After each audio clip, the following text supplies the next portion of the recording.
Thank you for standing by, and welcome to Honeywell's second quarter fiscal year 2022 earnings conference call. At this time, all participants are in a listen-only mode.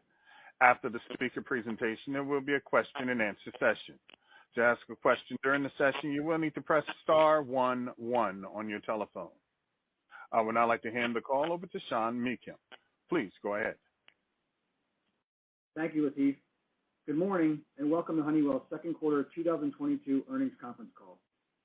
On the call with me today are Chairman and CEO Darius Adamczyk and Senior Vice President and Chief Financial Officer Greg Lewis. Also joining us are Senior Vice President and General Counsel Ann Madden and Senior Vice President and Chief Supply Chain Officer Torsten Pilz.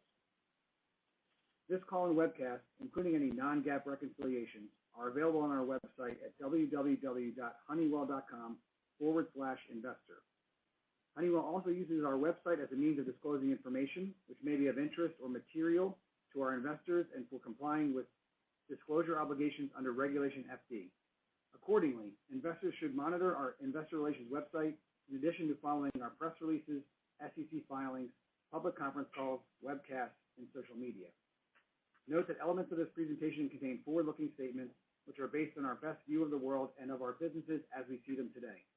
Those elements can change based on many factors, including changing economic and business conditions, and we ask that you interpret them in that light. We identify the principal risks and uncertainties that may affect our performance in our annual report on Form 10-K and other SEC filings. This morning, we will review our financial results for the second quarter of 2022 and share our guidance for the third quarter and provide an update to our full year 2022 outlook. As always, we'll leave time for your questions at the end. With that, I'll turn the call over to Chairman and CEO, Darius Adamczyk. Thank you, Sean, and good morning, everyone. Let's begin on slide 2. The second quarter was another strong one for Honeywell. We over-delivered on our commitments as our rigorous operating principles enable us to navigate a challenging backdrop and remain highly resilient amid ongoing supply chain constraints, inflation headwinds, and geopolitical unrest. We met or exceeded our second quarter guidance despite these challenges with adjusted earnings per share of $2.10, up 4% year over year and 2 cents above the high end of the guidance range. Organic sales grew 4% year over year, led by strong double-digit growth in our commercial aviation, building products, productivity solutions and services, advanced sensing technologies, advanced materials, and recurring connected software businesses. This was partially offset by 3 percentage point impact from a combination of the wind down of our Russian operations and lower COVID-related mask sales as we lapped the height of demand in 2021.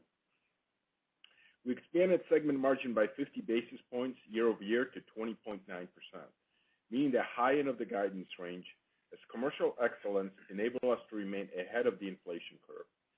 Excluding the impact of our investment in Quantinuum, the margin expansion was 80 basis points year over year.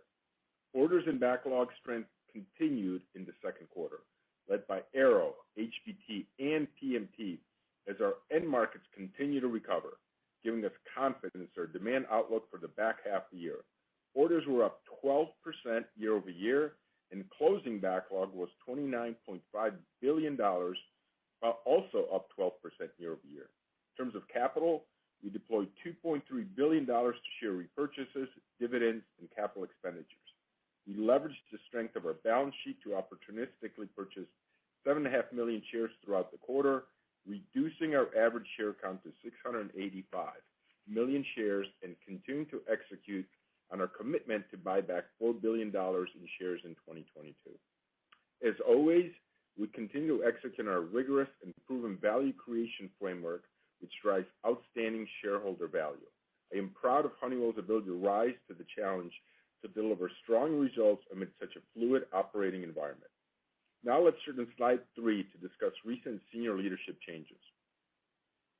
This morning, we announced that Vimal Kapur has been appointed to the role of President and Chief Operating Officer, effective immediately. Vimal is currently the President and CEO of Honeywell Performance Materials and Technologies and will maintain his PMT role until his successor is named. Honeywell is fortunate to benefit from a very deep bench of experienced leaders like Vimal, with 33 years across various Honeywell businesses. As COO, we will work closely with me to drive the continued profitable growth of Honeywell's operating businesses. This includes creating new solutions to help our customers drive their sustainability transformations and accelerate their digital transformation journeys.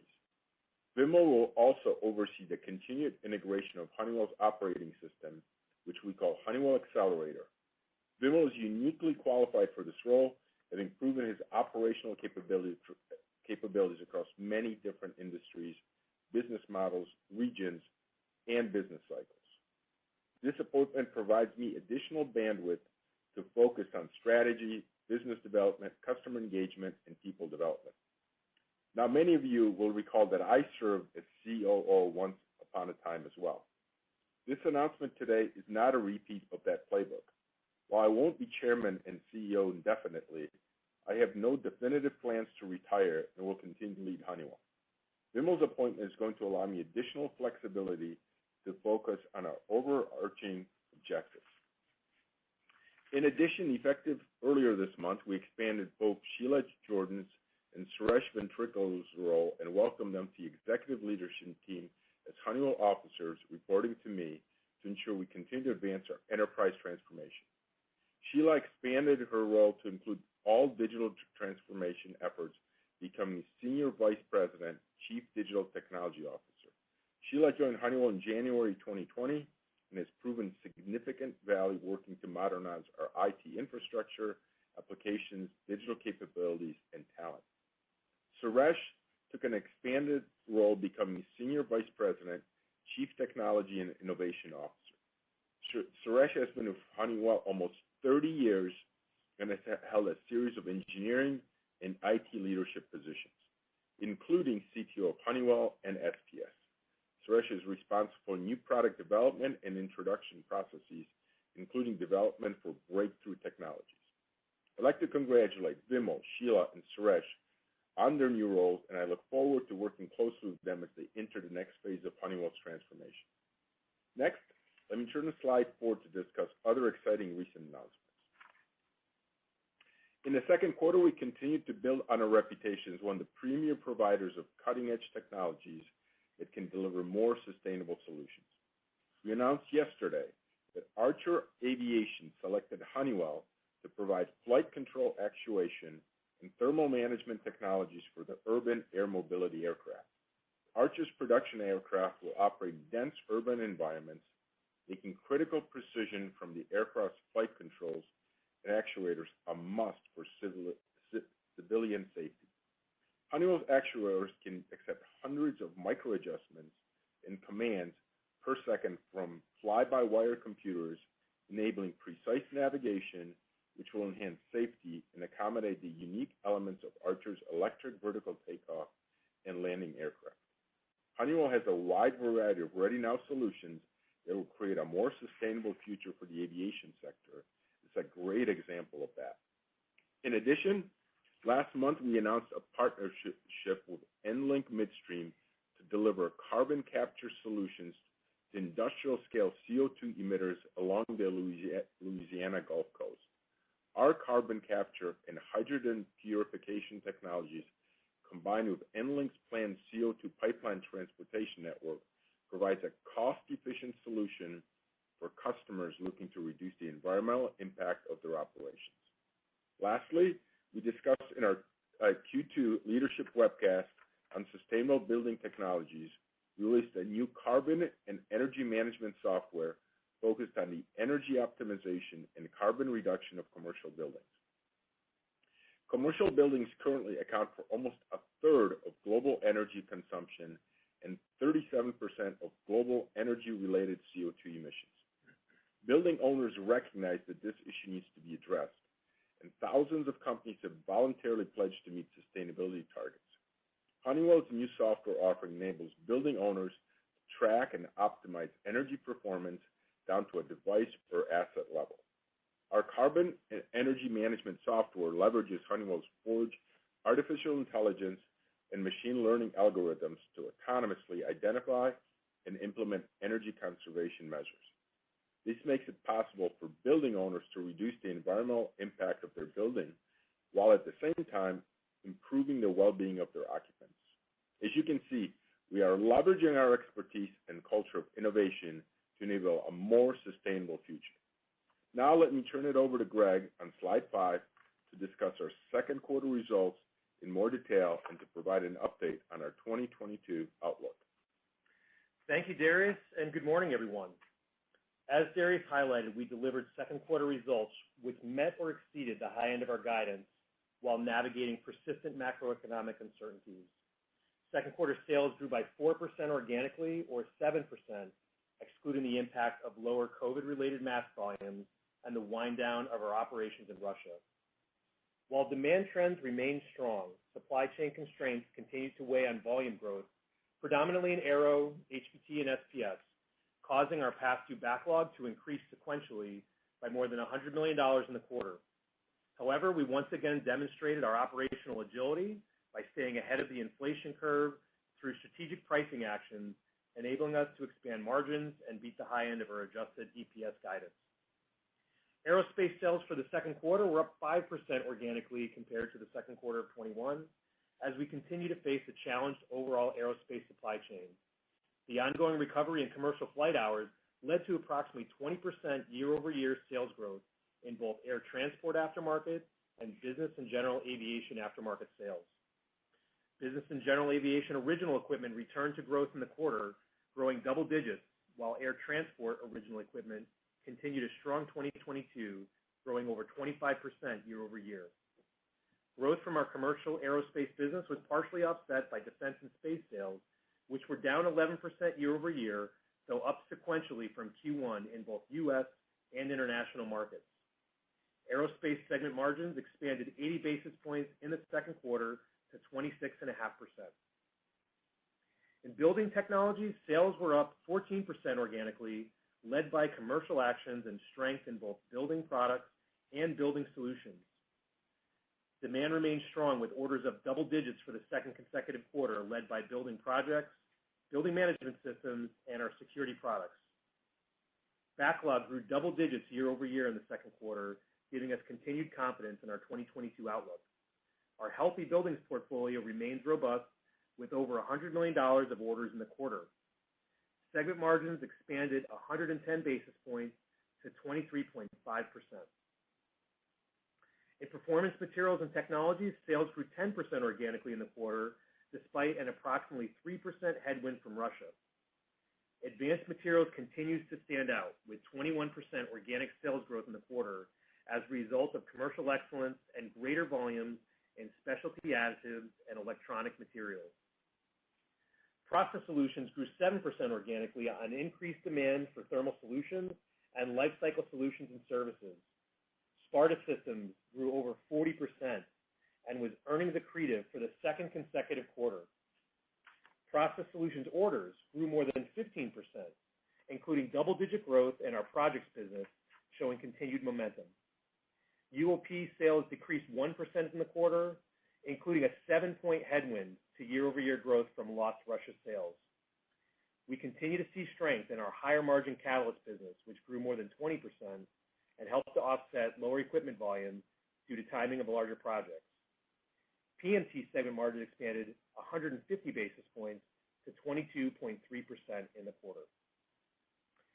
Safety and productivity solutions sales decreased 10% organically in the quarter, in line with our expectations, as strength in advanced sensing technologies and productivity solutions and services was offset by lower personal protective equipment and warehouse automation volumes. Elevated COVID-driven mass demand in the second quarter of 21 led to a 5% year-over-year headwind for SPS in the quarter. Advanced sensing technologies grew 25%. Productivity solutions and services grew 19%, and gas detection also grew organically in the quarter, all demonstrating excellent execution in a difficult supply-constrained environment. We continue to be impressed by the performance of these businesses. This quarter marks 6 straight quarters of double-digit organic growth in productivity solutions and services, and 3 straight quarters for advanced sensing technologies. SPS also benefited from a licensing and settlement agreement to resolve patent-related litigation with a competitor, which we entered into in the second quarter. Under this agreement, each party agreed to provide a license to its existing patent portfolio for use by the other party's existing products and Honeywell is entitled to receive up to $360 million over 2 years. Honeywell received the first of these payments of $45 million in the second quarter and recognized the corresponding sales and profit in the SPS financial results. This incremental profit in the quarter was more than offset by legal costs associated with the agreement and a one-time write-down of excess COVID-related mask inventory, which should close the book on that mask story. Overall, SPS segment margins contracted 140 basis points to 12.6%, primarily due to the lower volumes and the PPE write-down. Growth across our portfolio continues to be supported by strong results in Honeywell Connected Enterprise. We had another quarter of double-digit revenue growth, including double-digit recurring and 40% SaaS business growth year over year. Sparta Systems, Connected Safety, and Cyber all saw growth of greater than 25% year over year in the quarter. So for overall Honeywell, we exceeded our sales outlook, growing top line 4% organically, and we executed operationally to expand second quarter segment margins by 50 basis points to 20.9%, meeting the high end of our margin guidance range, with expansion in PMT, HBT, and Aerospace. This expansion is net of a 30 basis point year-over-year headwind associated with our investment in Quantinuum.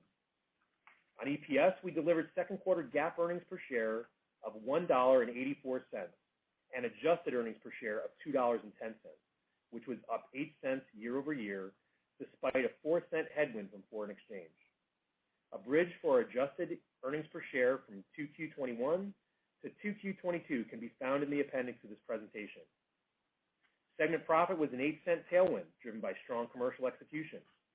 Share count reduction drove a 5-cent year-over-year tailwind to earnings per share.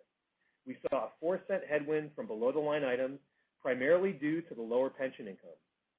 A higher effective tax rate, 23.4% this year versus 23% last year, drove a 1-cent headwind. In response to winding down operations in Russia, we recorded an additional charge of $126 million, or a 19-cent impact to GAAP EPS. The company also took a $50 million non-cash charge in 2Q related to the potential comprehensive resolution of ongoing UOP matters. More information on this can be found in our Form 10-Q. Moving to cash, we generated over $800 million of free cash flow in the quarter, down 43% year on year, which was closely aligned to our expectations. We continued to invest in inventory to deliver for our customers, which is driving elevated working capital in recent quarters, including Q2. During the quarter, we also received the final payment to close out our agreement with Garrett, but still saw a year-over-year decline in Garrett payments due to an elevated $375 million payment in the second quarter last year. We remain on track to deliver our cash guidance range of $4.7 to $5.1 billion for the full year. Finally, as Darius mentioned earlier, we continue to leverage our strong balance sheet, deploying $2.3 billion in the quarter. Notably, we repurchased 7.5 million shares for $1.4 billion in the second quarter, bringing our first half total to $2.4 billion as we execute on our updated commitment to buy back $4 billion in shares in 2022. We also paid approximately $690 million in dividends and invested approximately $160 million in CapEx.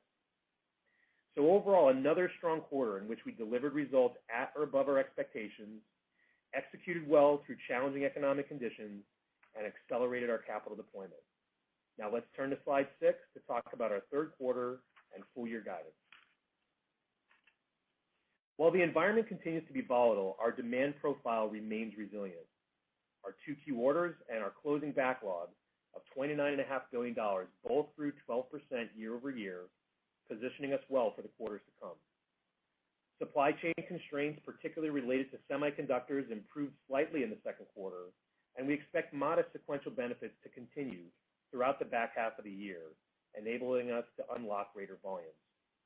The aerospace supply chain has continued to face difficulties, but we're confident in the eventual recovery as Tier 3 and Tier 4 suppliers work to combat labor shortages.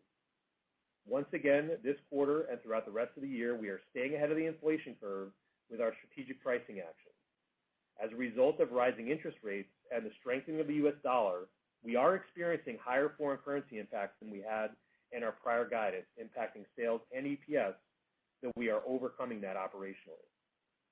With that as a backdrop, we expect third quarter sales to be in the range of $8.9 to $9.2 billion, up 7 to 11% on an organic basis, or up 8 to 12%, excluding the 1-point impact of our lost Russian sales.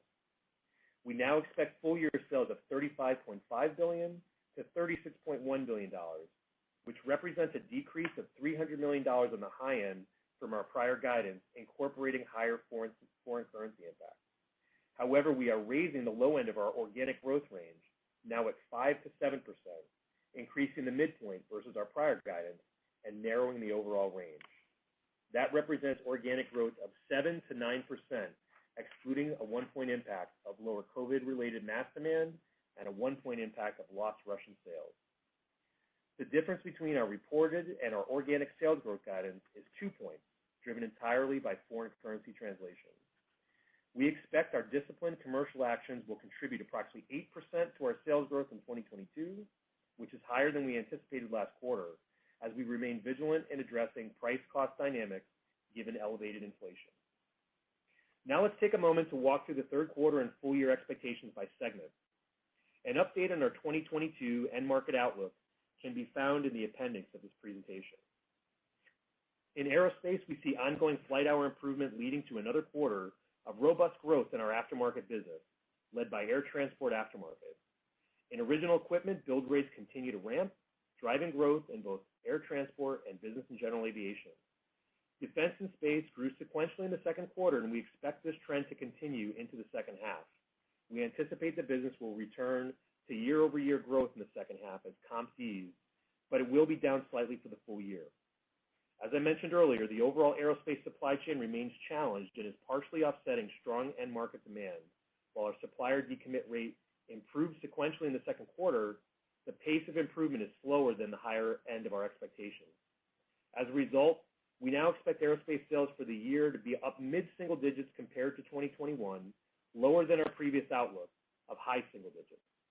Original equipment mix headwinds were well telegraphed, but lower volume leverage will weigh on full-year margins, which we now expect to be down modestly year over year. In building technologies, where supply chain constraints, particularly around semiconductors, have improved slightly each quarter so far in 22, we expect sequentially improved volumes and pricing actions will support continued growth into the second half of the year. Energy efficiency and healthy building solutions remain a priority for our customers, enabling growth in our building solutions and healthy building businesses. We now expect full-year organic growth in the double digits, trending better than our outlook at the end of the first quarter of high single digits to double digits. Our operational excellence and additional volume leverage should allow us to build upon our margin expansion from the first half and the third quarter and throughout the rest of 22. In performance material and technologies, the favorable outlook on our end markets and 2 consecutive quarters of double-digit orders growth provide solid footing for the future. In process solutions, we expect sequential improvement in the third quarter, with continued strong demand for thermal solutions leading the year-over-year growth. We expect sequential growth in UOP throughout the remainder of the year, largely driven by increased refining catalyst shipments, with a heavier margin benefit in the fourth quarter versus the third. As we discussed last quarter, Russia will be a headwind to year-over-year growth throughout 22, but we're optimistic about the potential capacity investments in the energy sector to offset Russian supply, especially in LNG, and these investments provide support for our long-term growth framework. We expect a typical seasonality in advanced materials as we exit the summer months, but pricing tailwinds and solid demand support continued year-over-year growth in the back half. For overall PMT, we now expect sales to be up high single digits for the year, an upgrade from our outlook last quarter of up mid to high single digits, and we expect segment margin expansion in the second half versus the first. Looking ahead for SPS, we expect continued growth in advanced sensing technologies and gas detection as demand indicators have remained strong, and these businesses are supported by a robust backlog. And we expect modest sequential improvement throughout the back half of the year. As we enter into the second half, we expect our personal protective equipment sales run rate to be relatively stable in the third and the fourth quarter. In Intelligrated, we are encouraged by the improvements we're making in our operational efficiency and strategic customer wins, which will enable greater profitability over the project lifecycle. That said, we're seeing capital spending plans of our warehouse automation customers push to the right, some of which has been broadly publicized. While we remain very confident in the medium-term growth rate, we expect 2022 SPS revenue to decline mid-single digits versus 2021 as deliveries slide to the right. As I mentioned earlier, segment margin in the second quarter was lowered by a one-time inventory write-down, so we expect significant sequential margin improvement in the third quarter and continued expansion in the fourth quarter through a combination of higher volume leverage, some cost reductions, and positive mix shift. For overall Honeywell, we expect third quarter segment margins to be in the range of 20.9 to 21.2%, resulting in year-over-year margin contraction of 30 basis points to flat due to timing of high-margin catalyst shipments in PMT and some mix headwinds in Aerospace. Excluding the 40 basis point headwind from Quantinuum, we expect margins to expand 10 to 40 basis points. From a sequential perspective, our third quarter margin expectations are flat to up 30 basis points.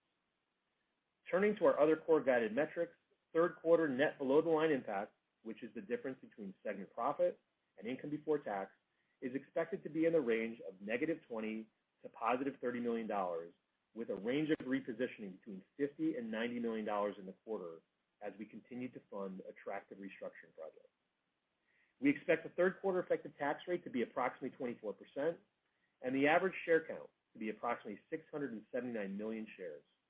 As a result, we expect adjusted third quarter EPS between $2.10 and $2.20, up 4 to 9% year over year. Turning to the full year, we expect organic sales growth of 5 to 7%, up from 4 to 7% last quarter. We are upgrading our segment margin expectations by 20 basis points to 30 to 70 basis points of year-over-year expansion at a margin rate of 21.3 to 21.7%. This is supported by successful execution of our price-cost strategies, as well as our continued rigor on fixed cost management. Excluding the 30 basis point headwind from Quantinuum, we expect margins to expand 60 to 100 basis points in the year. We expect full-year net below-the-line impact to be in the range of negative $150 million to negative $50 million, including capacity for $350 to $425 million of repositioning. We expect a full-year effective tax rate of approximately 22%, and we expect a weighted average share count to be in the range of 684 to 687 million shares for the year, reflecting our commitment to repurchase $4 billion of Honeywell shares in 22. As a result of all these inputs, we have raised the low end of our full-year adjusted earnings per share expectations to $8.55 to $8.80, up 6 to 9% year over year, reflecting confidence in our ability to more than offset a 5-cent foreign exchange headwind versus our initial guide from February, as well as navigate evolving external risks. We still expect to see free cash flow in the range of $4.7 to $5.1 billion in 2022, or $4.9 to $5.3 billion, excluding the impact of Quantinuum. The cash impact and timing of our Russia exit does remain uncertain, and we'll update you as that continues to develop, as it is not contemplated in this guidance. So in total, we executed a strong Q2 despite supply chain, foreign currency, Russia, and inflation headwinds, and are raising the midpoint of our organic sales growth, adjusted EPS growth, and segment margin ranges while holding our cash range, demonstrating our strong operational capabilities. Before turning it back to Darius, let's turn to the next page to discuss our ability to deliver in all economic cycles. During our Investor Day earlier this year, we talked about our track record of managing through the cycle. Our execution through multiple downturns highlights our ability to move quickly and decisively to protect margins, drive growth, ensure liquidity, and position ourselves for recovery. As we continue to maneuver through changing economic conditions, our favorable end market exposures, robust orders, and backlog position, and diligent cost management will enable us to deliver differentiated results for our shareholders, as we have proven in the past. We believe our end market exposures will help us remain resilient during times of short cycle demand softness. In fact, 65% of our sales address the commercial aviation, defense, energy, and non-residential end markets, which are all set up favorably to weather a potential recession. In commercial aviation, pent-up demand for leisure and business travel will continue to drive aftermarket demand, particularly as international travel resumes. Defense will remain relatively stable as international budgets are poised to increase, with restocking from NATO allies adding upward momentum to this end market. The energy markets are also gaining traction, with higher, relatively stable oil prices supporting an expected wave of capital reinvestment and LNG capacity additions, which are required to replace Russian gas supply and power the energy transition. Infrastructure bills, both domestic and abroad, provide tailwinds for the non-residential sector, as does increased customer focus on sustainability and healthy buildings. As I mentioned earlier, although we're seeing some near-term softness in e-commerce, we still believe the medium-term growth is robust. As Darius mentioned earlier, we ended 2Q with a record high backlog of $29.5 billion, up 12% year on year. Approximately 60% of this backlog is long cycle, which grew 12% year over year, led by growth in commercial aviation, building projects and services, and process solutions projects. This gives us ample runway to support growth for quarters to come. Finally, our long track record of segment margin expansion through multiple downturns and recessionary periods indicates our superior ability to streamline our fixed cost base, simplify and automate operations with our integrated supply chain transformation efforts, and create efficiencies using Honeywell digital capabilities to standardize business models and use data analytics to optimize productivity and growth. In fact, Honeywell Digital has proven very valuable over the last year. The tools we have built are helping us methodically and strategically implement pricing, enabling us to stay ahead of the inflation curve. This, coupled with our rigorous and proven Honeywell value creation framework, should provide investors with comfort that we will remain highly resilient, perform in all economic cycles, and consistently deliver superior shareholder returns. Now let me turn it back to Darius to talk about how we are leveraging our resources and expertise to positively impact our communities. Thank you, Greg. Let's turn to slide 8 and talk about the more aspirational approach we are taking to our ESG commitments. At Honeywell, our commitment to improving the world beyond our product portfolio begins with our 4 pillars of corporate social responsibility: inclusion, diversity, employees in action, STEM education, and sustainability. We're embedding inclusion and diversity into all our systems and processes at Honeywell, from our enterprise-wide hiring protocols to our supplier diversity program. Our 9,000 employees belong to one of the 8 diverse employee networks, and the number is growing every day, allowing us to provide opportunities for the education and allyship to all employees. We believe this approach is not only the right thing to do, but also a fundamental enabler of improved business results. Honeywell has set the guide rails for our culture of inclusion and diversity, and our employees consistently go beyond what is expected and improve that culture. When Honeywell set up the Ukraine Relief Fund to provide on-the-ground aid and employee support, the generosity of our employees helped us raise over $1 million. Our employees are active outside of work in their local communities as well, volunteering over 4,000 hours in 2021. Honeywell is also committed to improving our local communities through STEM education to shape the great minds of tomorrow.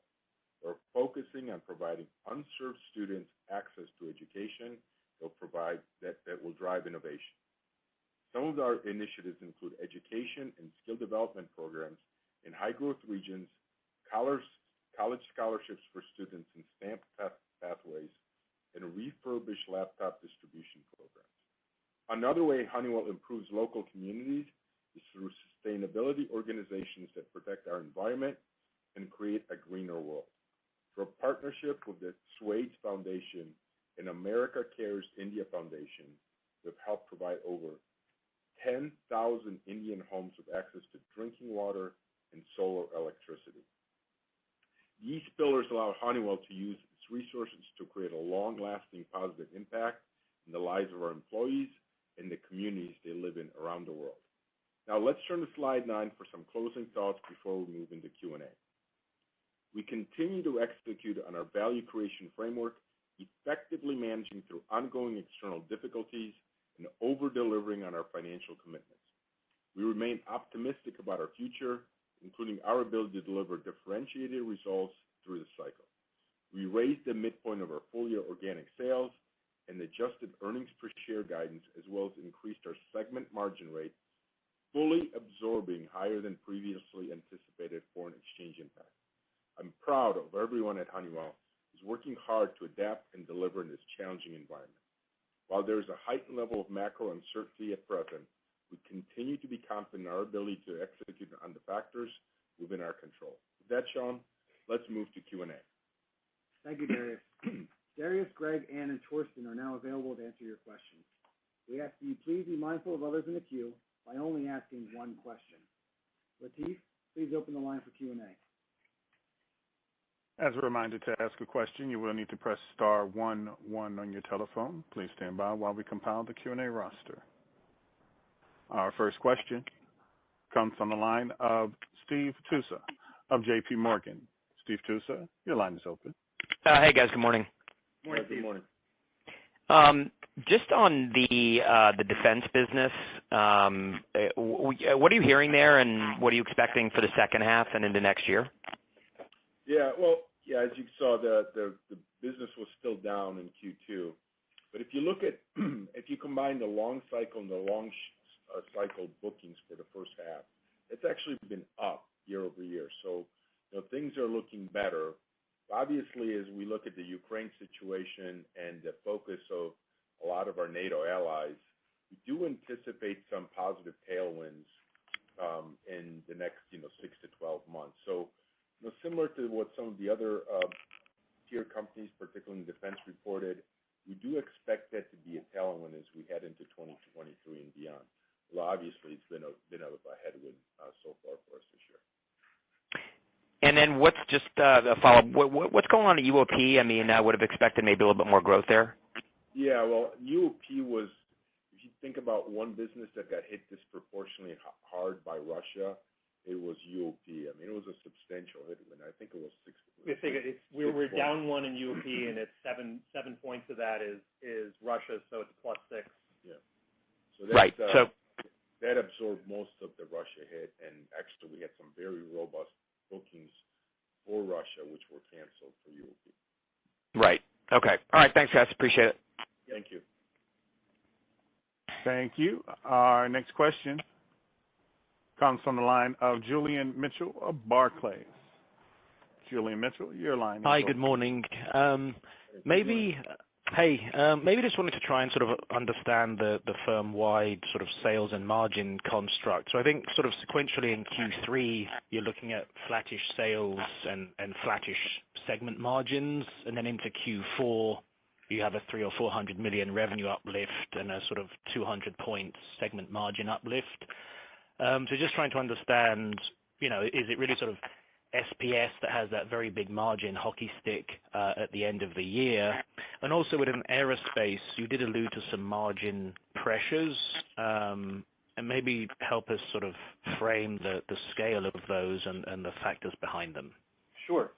So I think what you're going to see as we go through the remainder of the year is, as you mentioned, 3Q is going to look a lot like 2Q, broadly speaking. And as we get into Q4, we're going to get our normal sort of seasonal uplift in revenue, which brings along with that some nice fixed cost leverage. On top of that, we're going to get some mixed favorability. We expect UOP in particular to be very strong in Q4. You know that our PMT margins can be pretty lumpy with, individual UOP catalyst shipments, moving that needle. And we have a pretty strong Q4 plugged in there. And we're also taking some cost actions in SPS in particular, where we've talked to you about the relative challenges in top line. So, that's how I would think about the setup as we go into the back half. Yeah, so Julian, just kind of in summary, it's probably 3 primary things. Number 1 is PMT mix, particularly in UOP, which is favorable, and we know it pretty well because it's a long cycle business. Number 2 is some leverage and some cost action, particularly in SPS, which will provide us margin favorability, and a bit more volume leverage also in Q4, because as you kind of look through the year, the equation will shift from more sort of price gains to more volume leverage as we get to Q4. So that's why Q4 looks a bit more bit higher in terms of margin profile. This is very much in line with our original model, so there's nothing really dramatically different than what we expected. And just as the follow-up, sort of any color on the aero margin pressure you mentioned? Yeah, I would just say, we printed something in the 26-ish range in Q2, and I would expect that to stay in that neighborhood through the remainder of the year, kind of directionally. We'll probably get, again, a little bit of a lift in Q4 with some extra volume, but, previously we had thought that would be a little bit more robust with a higher revenue profile. But as I discussed earlier, that's where we're probably on the lower end of our range of expectations of supply chain healing and output. And so just a little bit of volume leverage loss, relative to the high end of what we had hoped for. And due to primarily very robust OE demand, which obviously is from a mix perspective is negative, but really nothing there that's different than our expectations. Great. Thank you. Thank you. Thank you. Our next question comes from the line of Scott Davis of Melius Research. Good morning, guys. Hey, Scott. Good morning, Scott. You're one of the few companies I think we're going to see this quarter with gross margins up. I think they're up 60 bips. Would you characterize that because of you're ahead of the curve on price cost, or is some mix help and benefit? I know that you keep fixed cost down, and that's helpful certainly when you have unit volumes. But I would imagine net of price, your unit volumes this quarter weren't very positive. So can you help? Yeah, sure, absolutely. Let me help unpack that. Certainly we're trying to stay ahead of inflation. That's been a playbook. We're trying to get price where we can, we have pretty good metrics and visibility in exactly where inflation is, how it's broken down by business unit, how we're seeing it, and now we've embedded that into our operating system such that we can identify it, act. And, we do that in multiple ways. I mean, obviously price is one lever, managing the mix to things that we know we can sell that are higher margin profile. We've done some redesigns, which are also net helpful, also generate some cost benefit. The thing I'm particularly pleased about is I can tell you all full transparency, 9 months ago, that was not part of our playbook. I think we've stumbled a little bit 9 months ago, and I'm really thrilled because now it's part of our operating system. We know what to do. It's underpinned by the fact we have great data visibility, great analytics, have one source of truth, which really enables us to take much more precise management actions to manage the headwinds we see in inflation. Okay. I will pass it on, stick to my one question. Thank you, and good luck. Thanks, Scott. Thank you. Our next question comes from the line of Sheila Kahyaoglu of Jefferies. Sheila Kahyaoglu, your line is open. Hey, guys. Good morning, Darius and Greg. Thank you. Hey, Maybe on, you guys stole my aerospace question. So maybe on integrated and warehouse, that was down sharply in the quarter as you expected, but you called out greater profitability over the cycle. Can you talk about some of the puts and takes and, how you're envisioning that business improve? Yeah, I mean, I think, some of the warehouse kind of overcapacity in the market has been pretty well publicized, so I'm not going to dwell on that. I mean, obviously we're seeing that too, and frankly, we forget that business grew at 50% 2021 and a similar rate in 2020. So, I think that frankly what it needs to happen is that some of the capacity needs to be absorbed. We're very, very excited about the future of warehouse automation. So this is a bit of a blip for the next, few quarters. But midterm, we think that this is going to be still a very good business. And you're right, from a mix perspective, although, there is obviously to the top line, there's an impact, from a margin mix perspective, this will be net helpful because our LSS business is growing. Some of our projects that we are securing are at higher margin rates. So net, this is not something we're particularly that worried about. I mean, we wish the business was there from a top line perspective, but overall, I think that this is a storm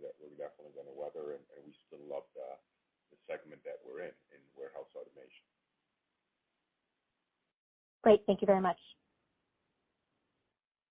Thank you.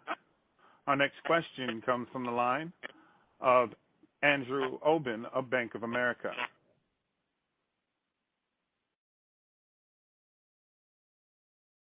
Andrew, good morning. your line is open. Hey, good morning, Andrew. Hey, how are you? Just a question on the new COO role, and could you just give us more of your thought process there? And specifically, historically, we've been getting questions on Honeywell and M&A. Does that mean that Darius, you're just going to spend more time on strategic alternatives? And does the world look any different to you now, post the market corrections and what's been happening there? Thanks. Yeah. Well, I think, let me kind of talk a little bit about the COO role and Vimal specifically. As you can imagine, we do, a lot of the operational outputs that we get don't happen by accident.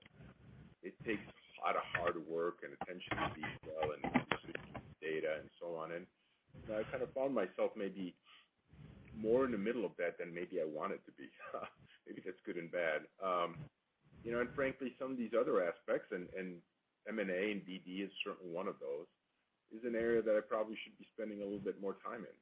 But I would add to that, customer outreach and people development strategy and some of the other brand building things that frankly I should be doing. And to be very transparent, I've talked about that openly to my own staff multiple times. And I think that the best way to kind of solve that is to really partner with Vimal to be the COO. He's got a great track record at Honeywell. He's been extraordinarily successful in running HBT. He's run HPS. He's run PMT. He's got 33 years worth of experience. There aren't too many mysteries to Vimal that he doesn't know at Honeywell, with that kind of multi-business experience and multi-continent experience, because he's lived in Asia, Europe, and North America. So he's going to be a great partner for us to do things. And I think this is going to be a net positive for Honeywell, because it will allow me to do some other things that are going to be very beneficial. And yes, BD and M&A is going to be one of those things. I gotcha. And just a follow-up question on strength in advanced materials. Came in a little bit stronger than I would have thought. Can you just comment what's specifically going on there and how sustainable it is? Thanks a lot. Yeah, no, we love our advanced materials business. You're seeing a lot of things. You're seeing the strength of our Solstice business really picking up. We kind of forget that we have an electronic materials business, probably the only electronic materials and chemicals business based in the U.S., so you can imagine what kind of future that has. And the business is very robust. We've invested in capacity expansion. Those capacity expansions are not even yet shown in our results and will really come to fruition in 2023. So not only are we excited about how the business is performing in 22, things could get even better for 23. So we're very thrilled with the performance of advanced materials. Great to hear, and congrats to Vimal. Thank you. Thank you. Our next question comes from the line of Nigel Coe of Wolfe Research.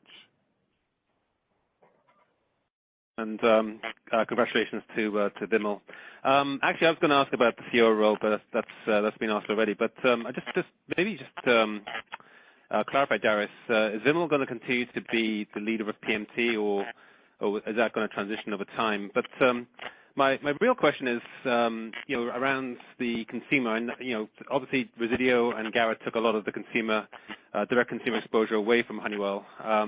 But in terms of your second half framework, just given the way that a lot of the consumer-facing stocks are just blowing up, and we're starting to see June, July, starting to see that impact, to what extent have you dialed in, weaker trends within, I don't know, refrigerants, electronics, handhelds within SPS? Any kind of concerns you see in there? Thanks. Yeah. So let me kind of unpack, because there's really two questions. Let me very quickly open the PMT question. So no, we don't envision Vimal holding on to both roles, but what we wanted to do is to make sure that it became clear that the PMT role is open, because as always, when we have big roles like that open, we want to consider internal and external candidates. And frankly, it's much tougher to recruit when a role isn't vacated. So he's going to serve in both roles. As you can imagine, early on, he's got to pay a lot of attention to PMT, but as we fill that role, he's going to take over more of the COO role. So that's the first part. Yeah, we've seen some of the same outputs on the consumer, and you're right. We don't have a lot of consumer exposure. I mean, most of that consumer exposure went away with the two spins, so that's spot on as well. We see it a little bit indirectly. I talked about it in the Intelligrated play because, sort of there was some level of assumption that sort of this consumer demand would keep on going. It's kind of slowed down, and consumers have a little bit of a different behavior, so we see it there. But I would just say this: if you go back to 2020, right after the pandemic hit us, we probably had one of the most unfavorable pandemic portfolio you could have out there, right? I mean, our two biggest businesses were aerospace and energy, and frankly, other than maybe hospitality, those got hit about as hard as anything else. Well, I think we're kind of entering a little bit of a different cycle, and I actually think that no matter what you count in terms of the recession period, I don't see a substantial reduction in OE build rates for aerospace, air travel. There's a lot of pent-up demand, and you see it. You see it more on the consumer side, and my bet is you're going to see it more and more on the business side. There's still a lot of pent-up demand to travel, and let's be honest, the wide body, at least international travel, is nowhere near where it was in 2019. So I think we're entering a cycle here, which is actually going to have a very favorable market mix, market conditions. Obviously, that's underpinned by the kind of backlog position we have. So we're cautiously optimistic that even in a recessionary environment, which may happen, I think we're still going to do quite well. That's great. Thanks, Darius. Thank you. Thank you. Our next question comes from the line of Joe Ritchie of Goldman Sachs. Joe Ritchie, your line is open. Thanks. Good morning, everyone, and congrats to everybody on their promotions. My question is really just around pricing. So I think last quarter you guys talked about 5 points of price coming through for the year.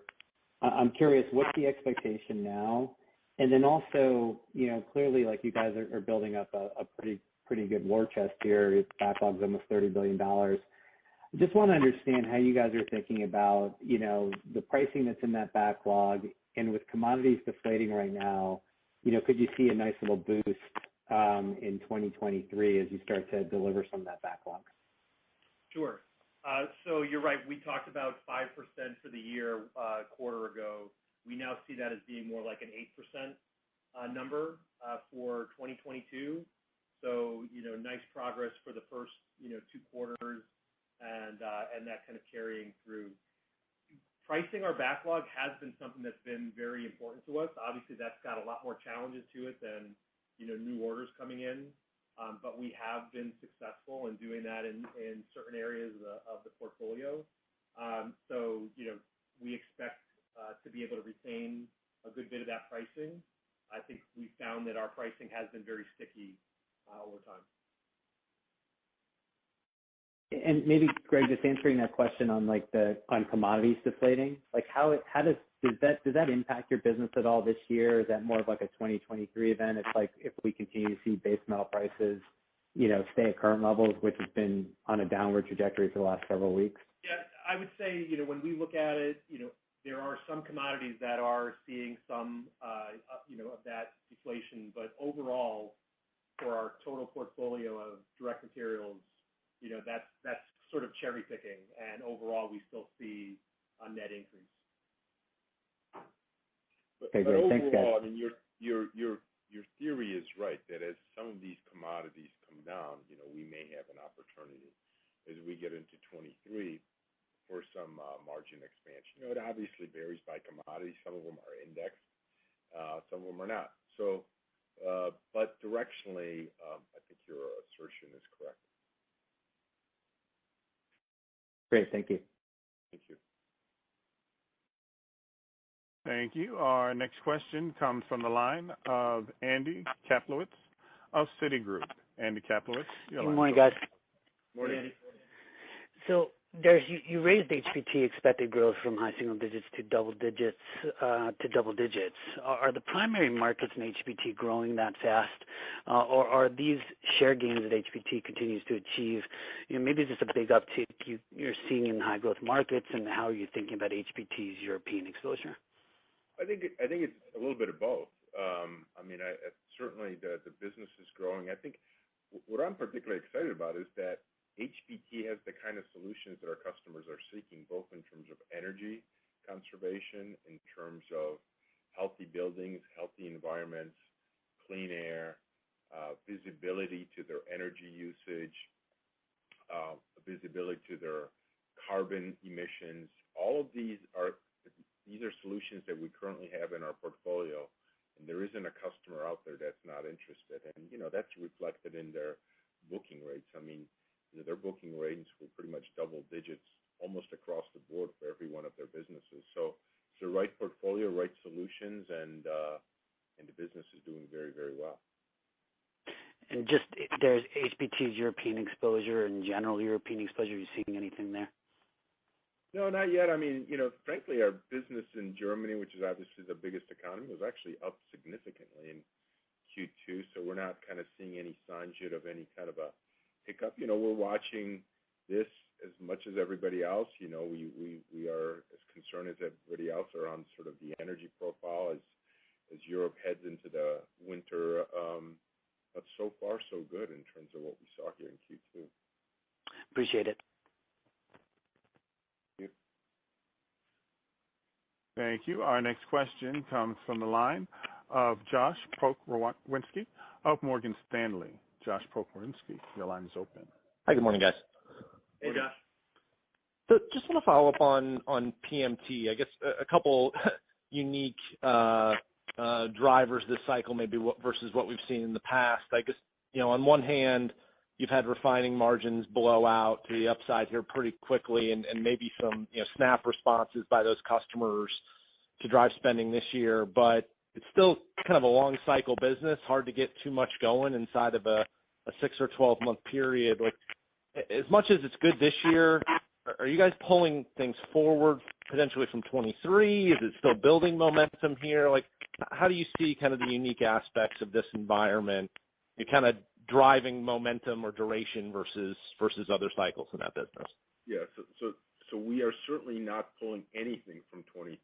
So let's just be very clear about that. There's no pull-ins. We don't need to do pull-ins because the business is robust. What we're excited about is the LNG cycle. You see that investment taking place. You see it in the Middle East.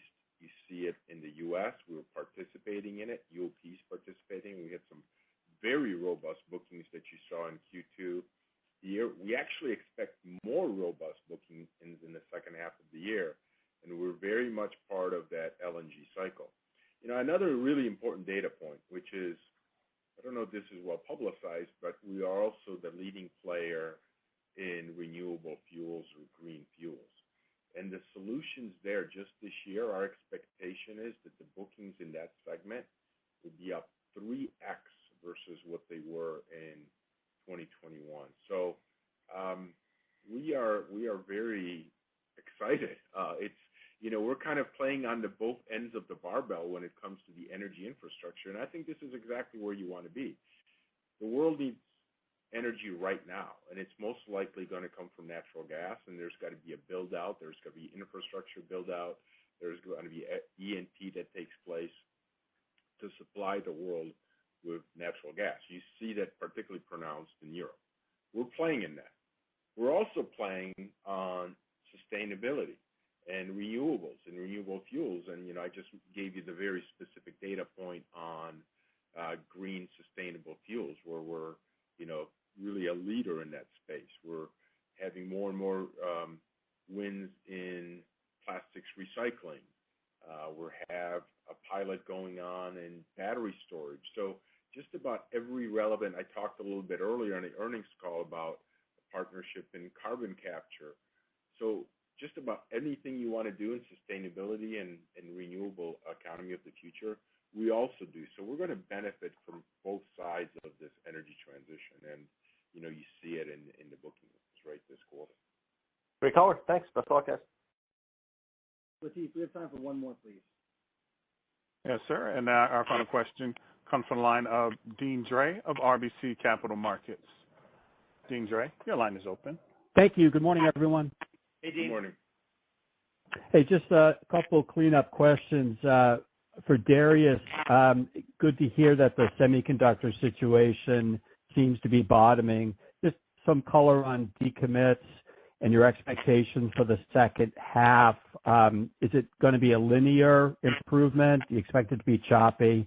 And then for Greg, anything on Russia in terms of other write-downs that I know they're excluded, but just the wind down of Russia, is that complete yet? Thank you. Yes, maybe let me take the first one. I think in terms of recovery on our supply chain broadly, it's going to be very, very gradual. There is no sort of a magic unlock that's going to happen in one quarter and all of a sudden everything will now sort of get flushed through our backlogs and so on. I think it's been very gradual. Sort of the decommits you're probably referring to, because I gave some specific numbers on that in last quarter around Aerospace, and just to give you a little bit of an update on that, Q1 was at 22 and a half, 23 in that range. Q2 was better, but it wasn't as good as we had hoped. It came in at just a shade over 21% on the decommits, so better than Q1, but we were kind of hoping something around the 19 to 20 range. But we saw improvement. We expect that improvement to continue gradually.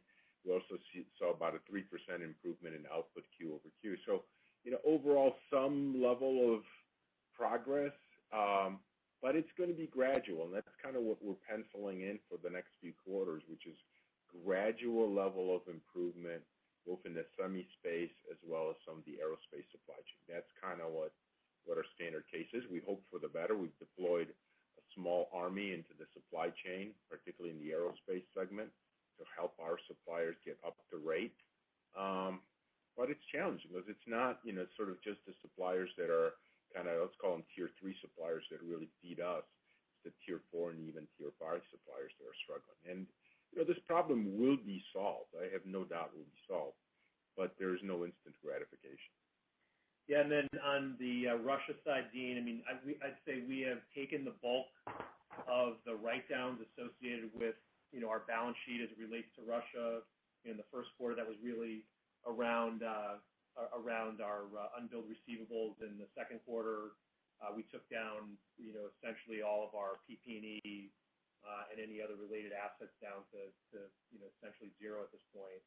What we're really working through now is just the cash implications of all of that, and it's going to be a legal matter that will probably take quarters and well into 2023 as all of the aspects of sanctions and export control compliance comes into play. So it's just not going to be as simple wind down.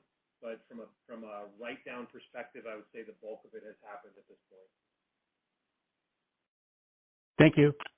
Yeah, and Dean, as you know, we've absorbed sort of the FX impact as well into our guidance ranges, which was a nickel on the EPS range, and on a year-over-year basis, it's actually a 14-cent headwind.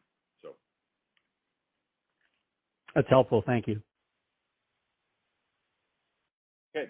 I just want to thank all of our shareholders for your ongoing support. We delivered strong second quarter results. In typical Honeywell fashion, we have and we will continue to overcome the numerous external factors we face with operational rigor and agility in order to drive superior shareholder returns. Thank you all for listening, and please stay safe and healthy. This concludes today's conference call. Thank you for participating. You may now disconnect.